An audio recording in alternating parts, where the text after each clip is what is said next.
seandainya azab kubur itu ada, lalu di mana letak keadilan Allah?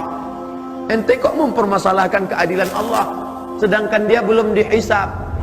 Dia nanya pakai akal, saya nggak mau jawab pakai hadis. Nanya pakai akal, saya jawab pakai akal. Ada maling masuk penjara, lalu kemudian ditempeleng, ditusuk pakai puntung rokok, ditendang, dipukul. Dia sudah diadili apa belum? Belum. Lalu itu untuk apa? Itu bonusnya, itu DP-nya. Nanti setelah hisab dia akan dapat cashnya lagi. Allah nggak adil Pak Ustaz. Kenapa nggak adil? Ada orang meninggal hari ini, terus hari kiamat 1000 tahun lagi. Berarti dia diazab di kubur berapa lama? 1000 tahun. Lalu ada orang yang mahal meninggal hari ini. Meninggal hari ini, 1 jam setelah dia meninggal kiamat. Berarti dia nggak dapat azab. Andai dia ditetapkan Allah bahwa dia diazab 1000 tahun, maka yang sudah meninggal 1000 tahun, dia sudah kena azab potongan masa tahanan. Sedangkan yang belum, maka dia akan dapat beratnya. 1000 tahun di sini nggak sama dengan 1000 tahun di akhirat. 63 tahun di sini hanya 1,5 jam di akhirat. Oleh sebab itu dia dapat ini. Kenapa? Keadilan Allah jangan dipakai akal-akal. Tapi kalau ada orang yang meragukannya pakai akal, kita jawab pakai akal. Semuanya masuk akal. Bagi yang tidak mengatakan masuk akal, dia perlu ceknya. Akalnya masih ada atau sudah hilang? Coba klik kanan, cek properties. Jangan-jangan sudah empty. Afala ta'qilun. Kenapa engkau tidak berakal? Afala tatafakkarun. Kenapa engkau tidak berpikir? Afala tatadzakkarun. Berapa lama dia? Tapi katanya ruh itu bisa masuk ke kubur. Ruh tempatnya 2. Yang pertama yang baik illiyin, yang jahat sijin. Tapi ada saat-saat tertentu Allah meniupkan ruh masuk ke dalam jasad untuk menerima azab ataupun menerima nikmat. Tapi tidak semua. Jangan gara-gara ceramah ini besok ada orang yang mati, lalu adik-adik masukkan kamera CCTV ke balik, pasang penyadap Karena ada saatnya Allah kirimkan, tapi tidak semua. Orang mati di sungai Amazon, matinya kenapa? Dimakan 1000 ikan piranha.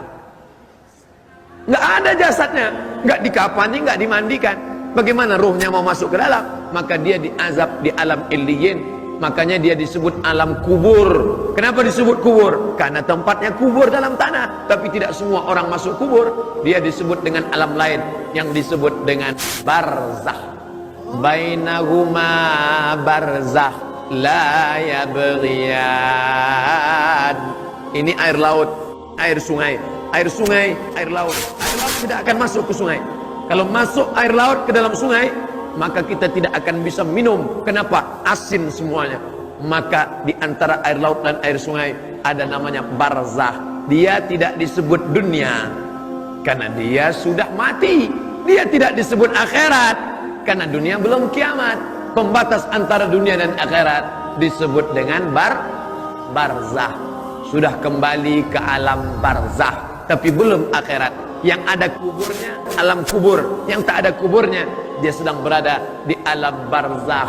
Lalu kemudian berapa lama dia berada di waiting room ini? Sampai hari kiamat tiba. Idza sama'um fatarat, langit terbelah. Wa idzal kawakibun tasarat, planet-planet bertabrakan. Wa idzal bi'aru fujirat, air laut naik ke darat. Waktu di Aceh air laut naik ke darat, itu namanya tsunami. Itu yang perempuan, yang laki-laki Sumanto. Ketika naik air laut ke darat, hancur semuanya. Watakunul jibalu kal ihnil manfus. Gunung-gunung, bukit-bukit seperti bulu kambing yang ditiup angin. Lalu kerak bumi ini bergoncang, bergelombang. Wataran nasa sukara, kau lihat mereka seperti mabuk. Wa mahum bisukara, mereka bukan mabuk. Walakinna azaballahi syadid, tapi azab Allah amat sangat dahsyat saat itu. Nanti sementara hari kiamat tiba, sementara di alam barzah, maka kita pun mengucapkan salam kepada dia. Bapak ibu adik-adik pergi datang ke Riau, mungkin ada momen, mungkin ada acara, lalu ingat Ustadz Somad. Di mana makam Ustadz Somad? Disinilah makamnya. Lalu kalian pun lewat mengucapkan salam, assalamualaikum ya ahlad diyar minal mu'minin wa inna insyaallah bikum la'iqun yarhamullahu mustaqdimin wal mustakhirin nas'alullah lana wa lakumul afiyah. Panjang betul Pak Ustaz. Memang itu hadisnya. Nabi pesan kepada Aisyah, Aisyah, kalau engkau lewat di makam Baqi, maka engkau baca doa ini. Tapi teman saya bacanya pendek aja Pak Ustaz. Apa dia baca? Assalamualaikum ya ahlal kubur. Itu doa winzip namanya. Dia press. Tapi masih syukur dia mau baca. Ada yang nggak baca sama sekali. Makanya salam itu dibagi 3. Salam yang pertama, salam yang wajib dijawab. Salam yang kedua, salam yang haram dijawab. Salam yang ketiga, kita tidak ingin mendengar jawabannya. Salam yang pertama, salam yang wajib dijawab. Salam saya waktu pertama tadi, assalamualaikum. Salam yang kedua, salam yang haram dijawab. Nggak boleh dijawab. Siapa itu? Salam imam tadi waktu salat Jumat. Assalamualaikum warahmatullah. Jangan dijawab, waalaikumsalam Pak Imam. Salam yang ketiga, kita tidak ingin mendengar jawabannya. Nanti malam saya pulang. Ini mohon izin jam 2.30 kami langsung ke Jakarta, airport pesawat jam 8 sampai Pekanbaru jam 10 lewat ke pemakaman. Assalamualaikum ya ahlal kubur. Saya nggak ingin mendengar jawabannya. Karena kalau sempat dia menjawab waalaikumsalam. Artinya apa? Hubungan kita tidak putus walaupun jasad ini sudah dimakan cacing tanah. Yang disombongkan ini apa? Apa yang disombongkan? Hai manusia, engkau keluar dari lubang najis 2 kali, sombongnya minta ampun. Mantan sperma, sombongnya minta ampun. Yang dilihatnya apa? Warna tanah, retak-retak seperti tanah, dicium bau tanah. Itu kan ada parfum. Kalau nggak ada parfum, bau hantu. Yang disombongkan ini apa? Maka ketika roh berpisah dengan jasad, engkau tidak lagi manusia yang terhormat. Dulu engkau dimuliakan, dulu engkau disanjung. Tapi setelah itu habis. Yang akan kau bawa adalah, kalau pernah engkau mengusap kepala anak yatim, kalau pernah engkau bebaskan 1 meter tanah untuk masjid, kalau pernah engkau masak bubur 2 piring, yang satu kau antar ke masjid untuk adik-adik yang tinggal di masjid. Kau antarkan ke rumah fakir miskin, anak yatim. Pas gajian, uang banyak, datang ke panti asuhan. Pak, berapa anak panti asuhan di sini? Ada 200 orang. Keluarkan. Semuanya? Enggak, 20 aja. Saya mau bawa nasi kotak ini. 20 bapak, 20 adik, 20, saya 20. InsyaAllah bekerja sama. Kita adalah satu lidi.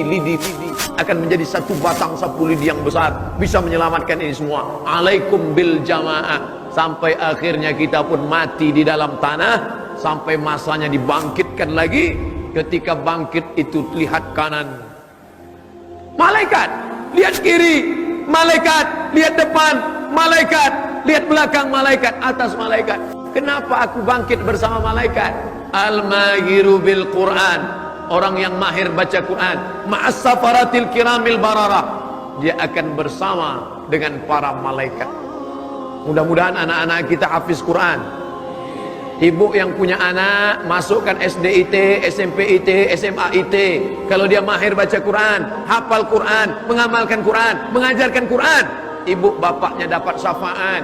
Lalu kemudian ketika bangkit, anak-anaknya bersama malaikat.